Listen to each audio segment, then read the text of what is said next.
Saudara Gubernur DKI Jakarta Anies Baswedan memutuskan seluruh sekolah di Jakarta di semua tingkat diliburkan selama 2 pekan. Apa kabar sistem pendidikan di masa pandemi? Bagaimana pula kesehatan mental anak bangsa di masa pandemi? Merupakan pertanyaan besar yang mestinya mampu kita pecahkan untuk saat ini. Awalnya, banyak peserta didik yang mengira senang untuk belajar di rumah, bisa bertemu dengan orang tua setiap saat dan lebih santai. Namun, itu semua di luar dugaan. Banyak para peserta didik yang merasakan kegelisahan, ketakutan, depresi, dan stres, sehingga menimbulkan gangguan kesehatan mental. Tentu, hal ini dipicu oleh adanya kendala. Apa saja kendala yang dialami para peserta didik? Yang pertama, tidak memiliki gadget atau hanya memiliki ponsel jadul. Zaman sekarang merupakan zaman modern. Itu artinya, memiliki gadget hukumnya sudah wajib. Namun, pada kenyataannya tidak semua anak memiliki gadget karena keterbatasan ekonomi. Atau mereka memiliki handphone namun masih jadul. Tentu tidak bisa mengakses aplikasi pembelajaran daring. Yang kedua, keterbatasan guru dalam menggunakan teknologi informasi. Tidak semua guru paham bagaimana menggunakan teknologi informasi, sehingga guru hanya membagikan materi belajar yang difoto dan dikirimkan melalui grup WhatsApp. Hal ini mengakibatkan siswa tidak memahami materi dan akhirnya berujung frustasi. Yang ketiga, depresi karena tugas menumpuk dan banyak deadline. Itu sudah jelas. Tugas yang banyak dan deadline yang kepepet menyebabkan para peserta didik mengalami depresi. Karena kenapa?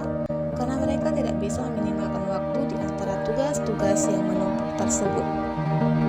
Yang keempat, jaringan tidak stabil. Untuk yang satu ini, merupakan masalah terbesar dalam sejarah pembelajaran daring.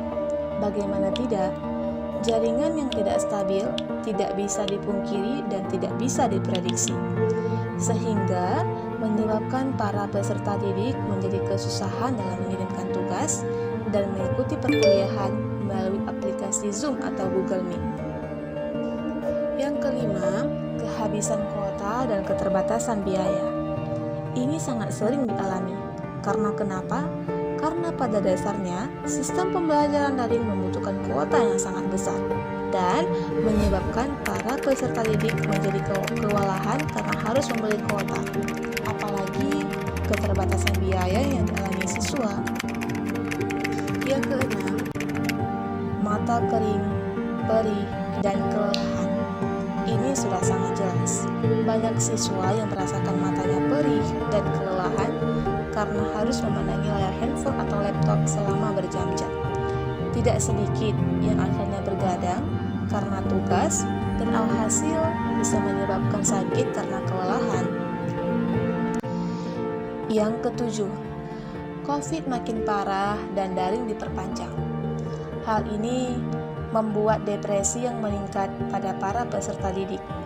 Setelah Menteri Pendidikan mengeluarkan surat edaran terbaru tentang perpanjangan pelaksanaan kebijakan pendidikan dalam masa darurat, Menteri Pendidikan mengatakan untuk ketentuan masa aktif sekolah tidak bisa diprediksi untuk saat ini, mengingat angka penyebaran COVID semakin hari semakin meningkat. Menyikapi hal ini, apa tindak lanjut yang dapat kita lakukan agar kesehatan mental dapat terselesaikan? Yang pertama, berolahraga secara teratur. Yang kedua, menerapkan pola makan dengan gizi seimbang. Yang ketiga, membatasi konsumsi kafein.